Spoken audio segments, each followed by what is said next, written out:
Hello everyone. तो कैसे हैं आप सब लोग। यानी कि अपन ने लास्ट लेक्चर में स्टार्ट किया था डेथ का चैप्टर, और डेथ के अंदर अपन ने बताया था कि जो प्रॉफिट कैलकुलेट करना है वो दो टाइप से करना है, on the basis of time और on the basis of sale. तो यानी कि अपने लास्ट लेक्चर में तो अपन ने बताया था on the basis of time के ब्याह पे, टाइम के ब्याह पे प्रॉफिट कैसे कैलकुलेट करते हैं ये बताया था। और इस लेक्चर में आज अपन स्टार्ट करेंगे on the basis of turnover.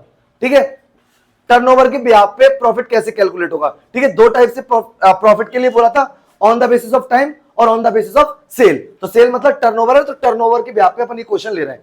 देखो क्वेश्चन में क्या लिखा हुआ है, यहां पे लिखा हुआ है A B C were partner in a firm sharing a profit and loss ratio 2:1, यानी कि इसमें तीन पार्टनर है और प्रॉफिट शेयरिंग रेशियो दे रखा है 2:1। पार्टनर है एबीसी, लिखा हुआ था firm close it's books on 31 March every year, यानी फर्म जो अपने अकाउंट्स क्लोज करती है वो 31 मार्च एवरी ईयर को क्लोज करती है। लिखा हुआ बी की डेथ हो गई, इसमें तीन पार्टनर थे ना एबीसी, बी की डेथ हो गई और कौन सी डेट को, ये 24 जून 2021 को, समझ में आ रही, 24 जून 2021 को। B share in the profit of the firm till the date of death from the last balance sheet was to be calculate on the basis of sale, यानी कि उसका जो प्रॉफिट कैलकुलेट करेंगे ना वो लास्ट ईयर के profit के ब्याह पे कैलकुलेट करेंगे, लास्ट ईयर के प्रॉफिट। अब क्वेश्चन इस बात का है कि लास्ट ईयर का प्रॉफिट था क्या, किस पे था, तो इन्होंने लिखा है सेल्स ड्यूरिंग द ईयर 2021 में वॉज 30 लाख थी एंड प्रॉफिट अर्न करा था ड्यूरिंग द ईयर कितना 3 लाख। मतलब इन्होंने जो प्रॉफिट कमाया था ना वो कह रहे हैं कि लास्ट ईयर के प्रॉफिट के ब्याह पे जो बी का प्रॉफिट निकालना है। तो हमने पूछा कि लास्ट ईयर का प्रॉफिट आपने कैसे कैलकुलेट किया था, तो यहाँ पे लगा हुआ है 30 लाख की सेल थी और उस पर प्रॉफिट अर्न किया था 3 लाख, यानी कि on the basis of sale है, on the basis of turnover. Turnover पे प्रॉफिट है 3 लाख का लास्ट ईयर का, लास्ट ईयर की सेल है 30 लाख और लास्ट ईयर का प्रॉफिट है 3 लाख। बात समझ में आ गई। अब यहाँ पे बोल रहे हैं सेल्स फ्रॉम 1 अप्रैल 21 से 24 जून 2021। सुनो, देखो लास्ट ईयर हो गया हमारा 2021, ठीक है, और अभी जो हमारा चल रहा था वो 1/4/21 से, और ये बंदा जो था बी वो मर गया 24 जून को एक्सपायर हो गया। ठीक है, 24/6/21 को एक्सपायर हो गया, यानी कि ये वाला है। तो हमें इसके बीच का हमें प्रॉफिट कैलकुलेट करना है, ये क्वेश्चन हमसे बोला है। ठीक है, इन्होंने बोला 2021 में जो आपकी सेल थी वो थी आपकी 30 लाख और आपने जो प्रॉफिट कमाया था सेल पे वो कमाया था आपने 3 लाख। ये हमको क्वेश्चन में दिया हुआ है, सेल थी आपकी 30 लाख की और प्रॉफिट आपने इस पे अर्न किया 3 लाख का। ठीक है, ये हमको इसने क्वेश्चन में दिया हुआ है।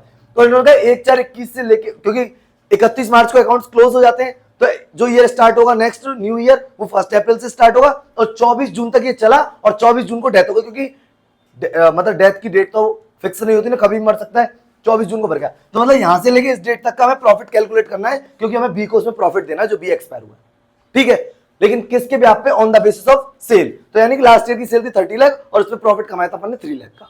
ठीक है, इन्होंने बोला 1 अप्रैल 21 से और 24 जून 2021 के बीच में जो सेल हुई थी ना, सेल वो हुई थी इनकी 3 लाख की।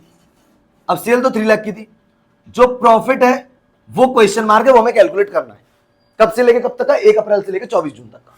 ये लास्ट ईयर की सेल है, लास्ट ईयर का प्रॉफिट है, और इसी प्रॉफिट और इसी सेल के ब्याह पे हमें प्रॉफिट कैलकुलेट करना है। पहले तो इसको समझ लो, टाइम बेसिस में और सेल्स बेसिस में डिफरेंस समझ में आ गया होगा। यानी कि लास्ट लेक्चर में तो लास्ट ईयर का प्रॉफिट था, उस प्रॉफिट के ब्याह पे लिया था, यहां पे ले रहे सेल के ब्याह पे। यानी कि लास्ट ईयर की सेल 30 लाख थी, प्रॉफिट दे रखा 3 लाख का, और अब सेल दे रखी 3 लाख, तो हमसे प्रॉफिट कैलकुलेट करने के लिए बोल रहे हैं। ठीक है, समझना। उसके बाद इन्होंने बोला है कि बी की डेथ पे जो गुडविल फर्म की वैल्यू हुई थी वो हुई थी 60,000। ठीक है, उसके बाद total amount payable to the B's executor, तो अपन ने लास्ट लेक्चर में बता दिया था जिसकी डेथ होगी पेमेंट उसको तो मिलेगा नहीं, मिलेगा किसको, एग्जीक्यूटर को, और बी के जो एग्जीक्यूटर है उसको मिल रहा है 1,30,000 रुपए। बात समझ में आ गई।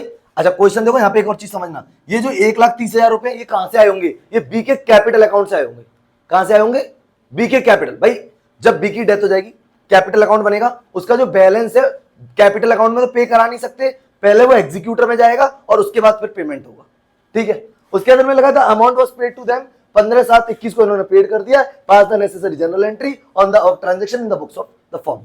ठीक है, अब सुनो जरा, हमें सबसे पहले प्रॉफिट कैलकुलेट करना है 1 अप्रैल 21 से लेकर और 24 जून तक का। ठीक है, ये वर्किंग नोट है, तो जरा इसको समझने की कोशिश करना। लास्ट ईयर की जो सेल थी वो थी 30 लाख, प्रॉफिट था 3 लाख, तो हम पहले प्रॉफिट परसेंटेज निकाल लेते हैं एक बार कि क्या प्रॉफिट परसेंटेज रहा है इनका। प्रॉफिट परसेंटेज क्या रहा, तो देखो 3 लाख का प्रॉफिट कमाया, आगे कहानी समझ में, कितने की सेल पे, 30 लाख की सेल पे इंटू 100, तो इन्होंने कमाया 10% का प्रॉफिट। कितना परसेंट का प्रॉफिट कमाया, 10% का।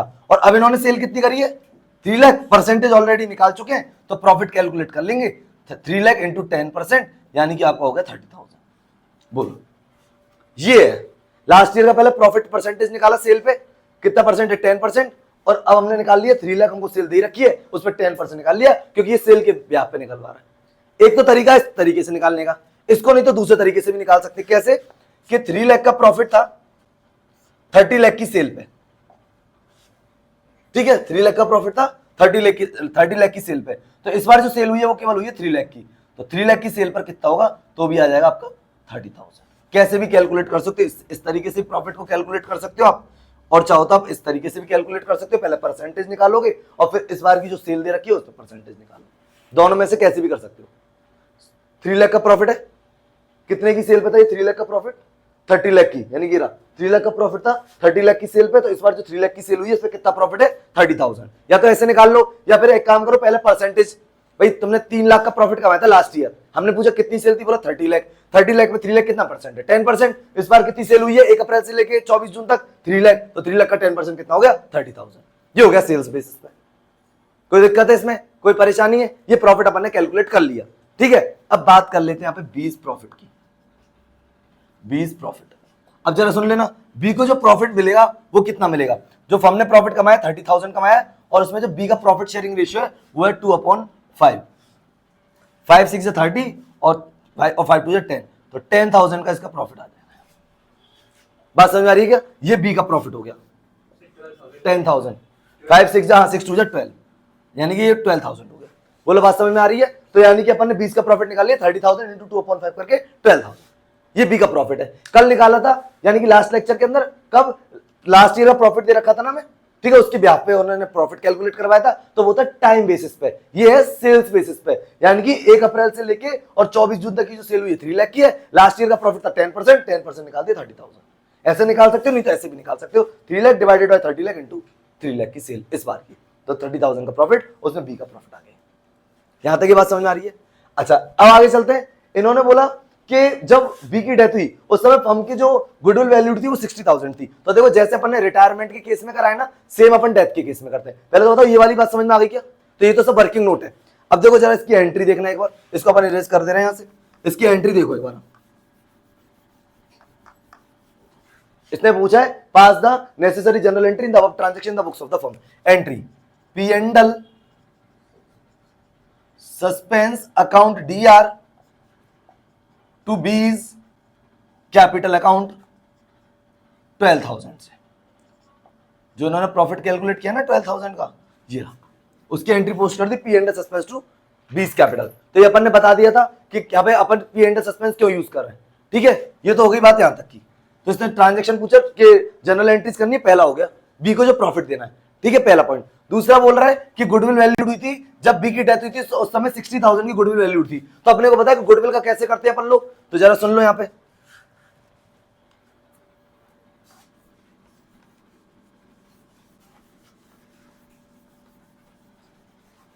देखो गुडविल का वर्किंग नोट, सबसे पहले अपन लोग क्या निकालते हैं? देखो 3 पार्टनर थे, ए बी और सी। अब रह कितने गए? ए और सी, ठीक है। प्रॉफिट शेयरिंग रेशियो था 2:2:1।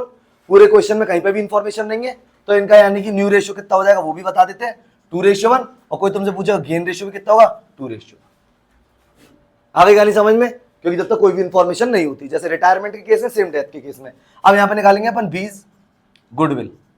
तो बीज गुडविल कैसे निकलेगी? टोटल फर्म की जो गुडविल थी वो 60,000 थी। 60,000 में जो बी का हिस्सा था वो था 2/5, ठीक है। तो ये हो गया अपना 5 से जाएगा ये, 5 1 5 और 5 2 10, तो 24,000 आ जाएगा ये। बात समझ में आ रही है क्या? 12,000 इंटू 2 करेंगे तो 24,000 आ जाएगा ये, ठीक है। तो 24,000 की 20 की गुडविल आ गई। इस गुडविल को देगा कौन? ए और सी। कौन से रेशियो में? 2:1 में। एंट्री जरा देख लो, A's capital account DR, C's capital account DR to B's capital account, ठीक है। ये देगा कितना? पहले तो इसमें लिख देते 24,000, और इस 24,000 को कौन कौन देंगे? 2 जने, ए देगा और सी देगा। कौन से रेशियो में? 2:1 में। ये इनका गेनिंग रेशियो है। तो 2 और 1 3 में इसका अगर आप दोगे तो 8,000 इंटू 2 कराओगे तो 16,000 और 8,000, ये हो गया 16 और 8। ये अपन ने निकाल दिया गुडविल, जो जैसे अपन ने करते हैं रिटायरिंग में कराए, सेम डेथ के केस में कराए। तीन पार्टनर थे, एबीसी, बी की डेथ हो गई, ए और सी के बीच में न्यू रेशियो और इनका गेन रेशियो। कोई दिक्कत है इसमें, कोई परेशानी है? ये हो गए दो पॉइंट, एक तो पी एंडल को, और एक्चुअली क्वेश्चन लिया था पी एंडल के लिए लेकिन और भी बात बोल रहे थे, वो भी साथ के साथ इसमें समझाते जा रहे हैं। दो पॉइंट हो गए ये रहे। उसके बाद उन्होंने बोला द टोटल अमाउंट जो पेबल है बीज एग्जीक्यूटर का इन द डेथ वो था 130, 1,30,000 रुपए का इसका टोटल पेमेंट बनता था। तो हमें जरा सुन लो एक बार कि टोटल पेमेंट 31 बनता था, तो उसकी क्या एंट्री पोस्ट करेंगे, उसकी एंट्री ढंग से देखना। देखो, B's capital account DR to B's executor, B's executor account 1,30,000 रुपए का, ये लिख दिया हमने यहां पे पेमेंट का, यानी बी की कैपिटल को पहले एग्जीक्यूटर अकाउंट में ट्रांसफर कर दिया 1,30,000।